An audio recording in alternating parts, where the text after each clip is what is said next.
This morning, I was getting ready for work. I showered, brushed my teeth, shaved my face. I went to choose my suit.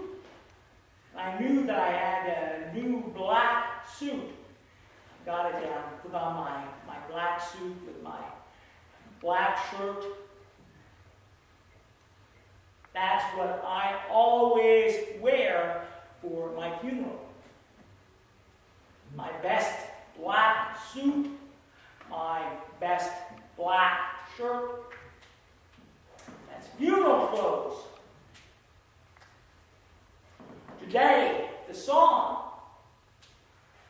I know that my wife told me she wants that for her funeral. I would like it for mine. That song was at my mother's funeral. I know that my Redeemer lives. Good song for funerals. He lives, and I shall conquer death. True? Yeah. Many people, no. Everyone dies. People die, and then we experience the big dirt nap. The nap where I lay in the dirt, right? The body, but not the spirit. Well, but they think that it is not only the body that lays there, that is the end, finish. This morning, the reading, or I should say the reading from the Gospel and the reading from the Old Testament prove to us that God has the control of life and death. In the Old Testament, Elijah had promised the king in Israel, I will not let it rain in Israel until God tells me he is ready. You will have dry country. None of the farms will grow. None of the people will eat for 3 years. I told you before, I will tell you again. Our country, America, has food set aside enough to feed all of the people in America for 1 year. Not for 3 years. Ooh. It is expensive to save the food for 1 year. You cannot save food enough for our people for 3 years. I mean, we are already broke, but that wouldn't make us more broke. Our lesson from the Old Testament, Elijah, his assistant, his friend who learned from him, he was the mentor, and his assistant, his practicing vicar, was Elisha. Himself, Elijah, went up in a whirlwind with the fiery horses, went up to heaven, and did not die. Elisha told him, I want double your spirit. Elijah said, if you see me going up, you will have what you want. Elijah himself died, and they buried him in Israel. His dead bones lay in the grave. This is later, years and years and years later. The man was having a funeral. The man had died. and they were bringing him to his grave, but they saw some thieves were coming. The Philistines had been attacking Israel, and they saw the group of thieves coming. And so quickly they rolled away the stone and they threw the body in the grave. And then the people ran away. They threw the body and it hit the bones of Elisha. When it touched the bones, the body lived again and ran out, following his friends. Crazy. Wow. The dead body of Elisha had power enough, dead bones, to give that dead man life. Interesting story. Many of the stories of the Bible, people they don't notice. But those stories are amazing. The New Testament, the story, the gospel, the people from the city of Nain, that is close, that is between Capernaum and Nazareth, up near Jesus' hometown of Nazareth, where Jesus grew up. Nain, the people were having a funeral. I don't think that they sang that song. They were having the funeral and carrying out the dead body. The box they were carrying out, and the mother was following, and the mother was crying. They were going to the grave, but Jesus saw them as they were going out the gates, and Jesus told them, stop. Told the man, put down the casket, and Jesus told the young man, wake up, stand up. And the man stood up and began talking. Jesus gave him back to his mother. The mother was a widow. And really, a woman back then did not have the right to own the house or to own land that would be given to the Jewish state. And the mother would have no place to live because that was her only son who had died. But Jesus gave her back alive to the mother. Amazing. God's power to give life. You remember another funeral. Jesus stayed in Galilee, stayed near the city of Nain, and the people came up to Galilee from Bethany. They came up and told Jesus, your friend is dying in Bethany. And Jesus said, we're going to stay there. 4 days later, when he came down, the body had been dead for 4 days. The people knew that the body already stank from death. The stone, Jesus said, move the stone. And they said, no, his body stinks. And Jesus said, move it.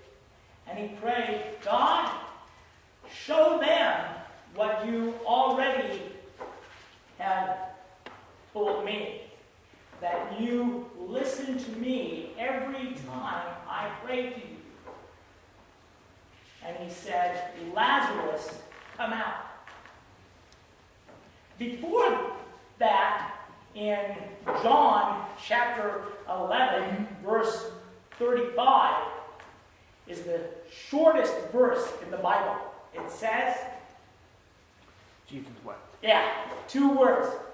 Jesus wept.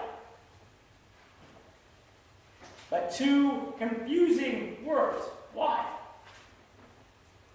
Jesus was weeping. Why? Did Jesus not know what he would do? The people all were weeping, yes. Many, many people were weeping. The two sisters maybe even hired people to come and weep. The Jews back then would hire people to come and weep at funerals. I don't know why.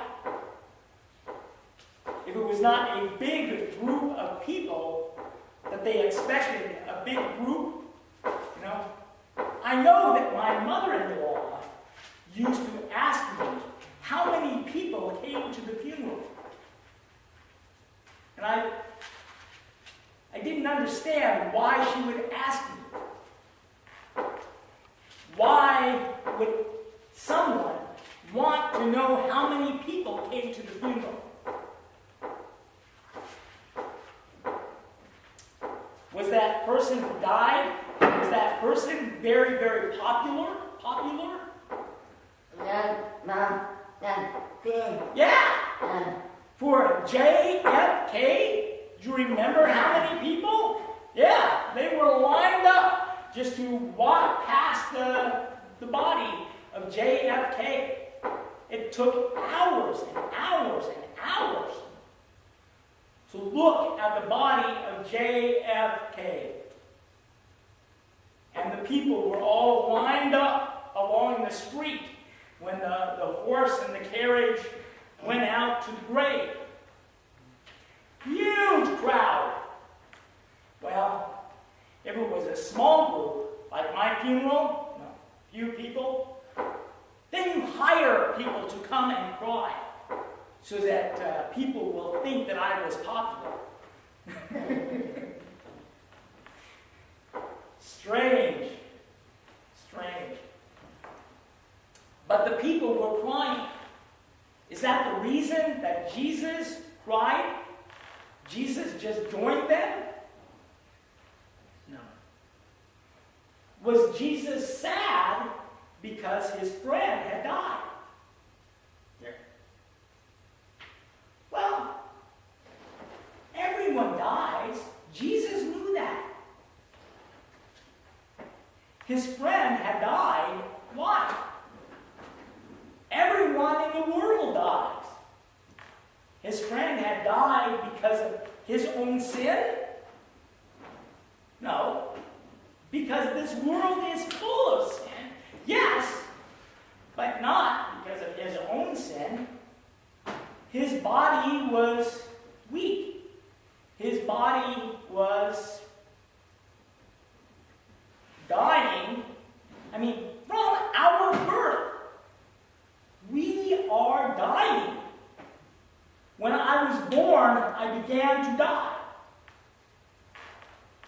My body is weak. My shoulder needs surgery. Last summer, I have cancer. Our bodies are weak. God can change that.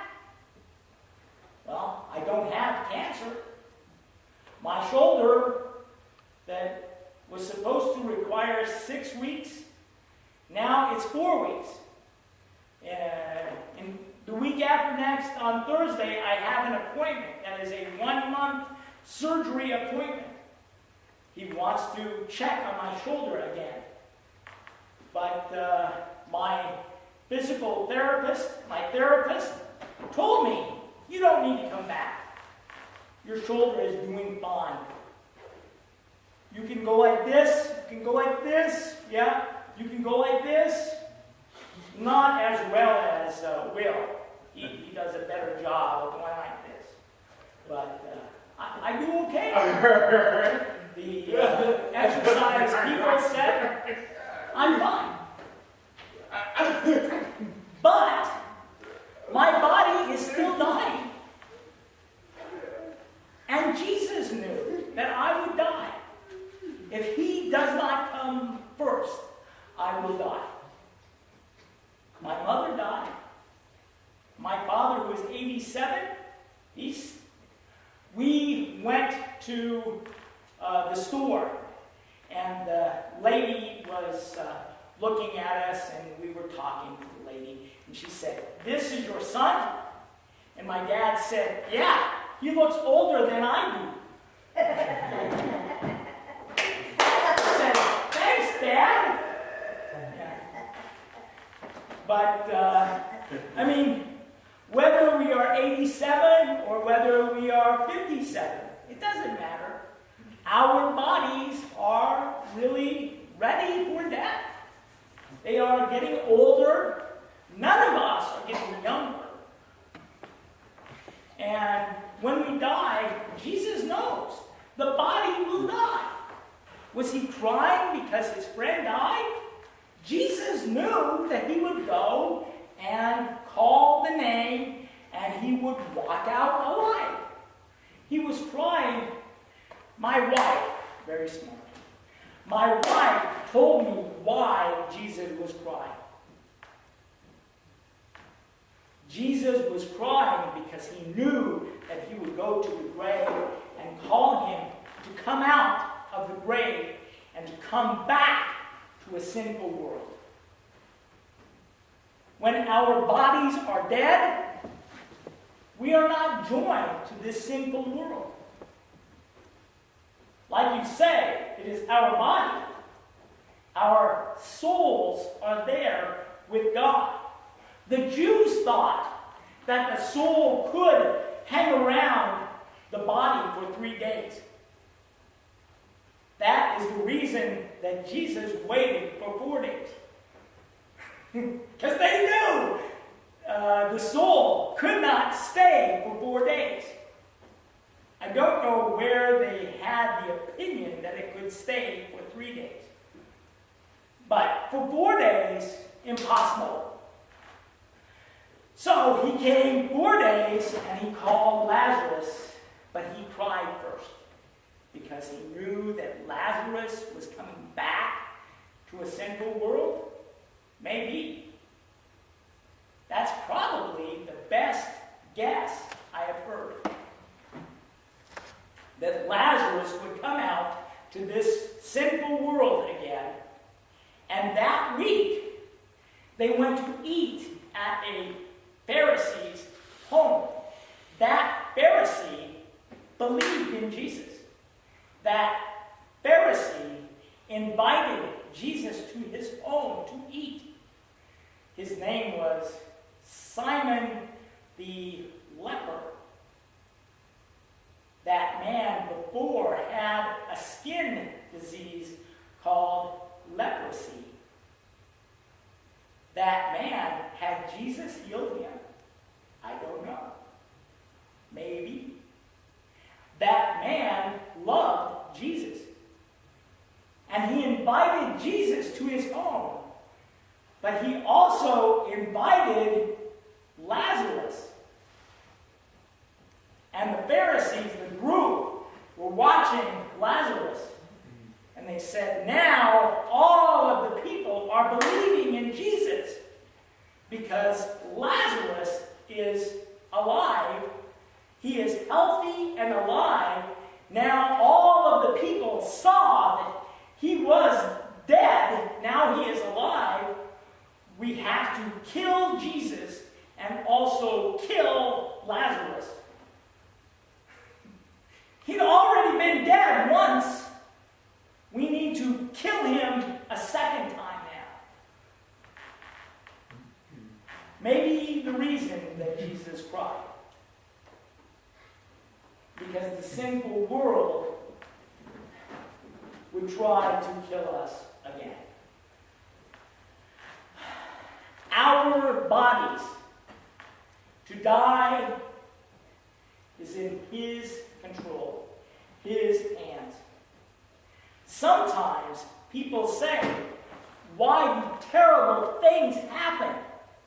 The deaths of the shooting in schools, the deaths of the tornadoes in Moore, Oklahoma, the deaths around the world. Why was God not watching? Why was God not saving them?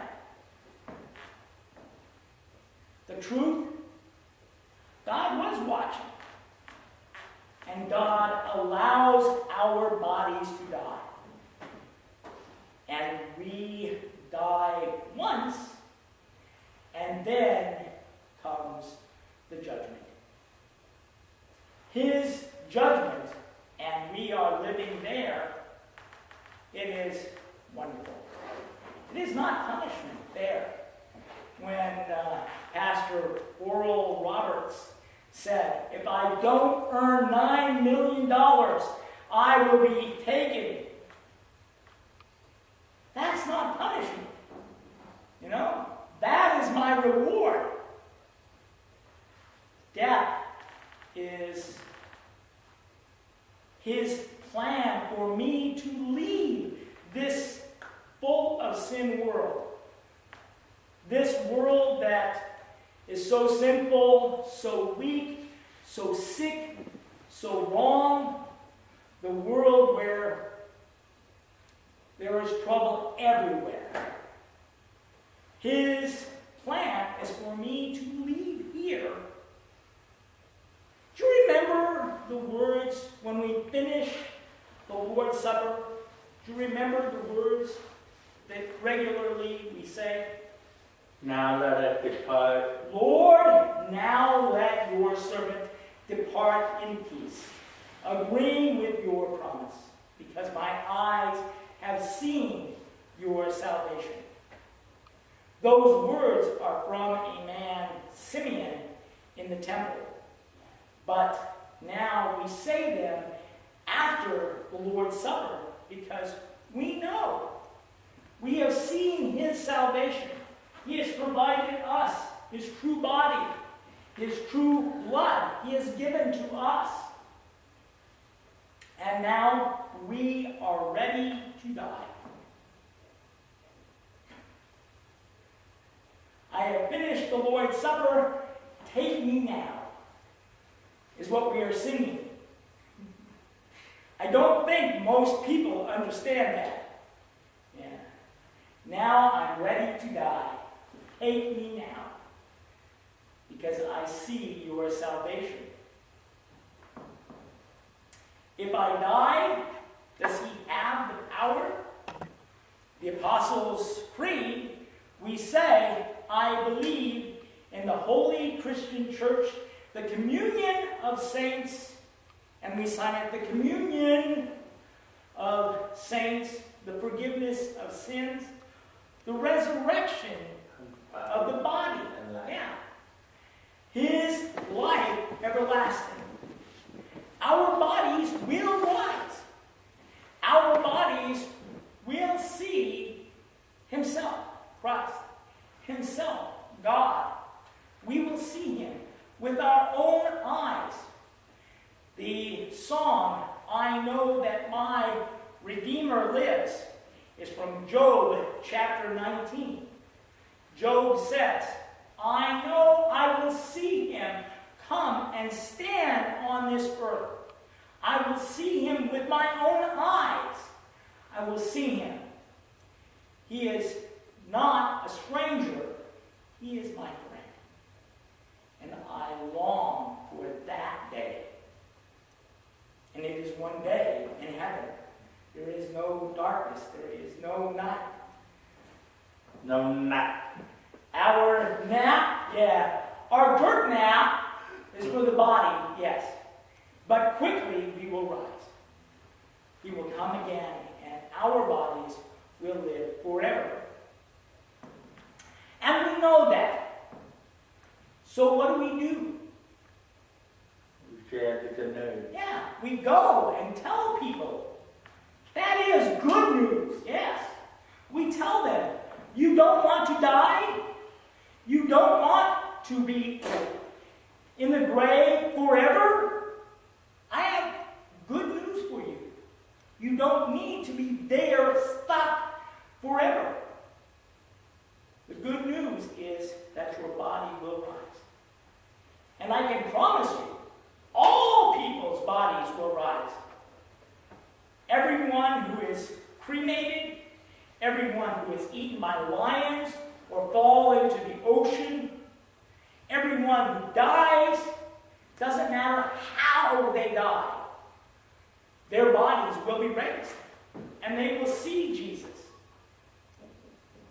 Some will go to the judgment of hell. And I don't want that for any deaf person. I want them all to go to heaven. That's the reason that we meet here. So that for the 9 people here to tell the 9,000 people out there, the deaf people of Nebraska, the deaf people of Iowa, to tell them, come, I have good news. Your bodies can and will raise. And you believe in Jesus, it costs nothing. To believe in Jesus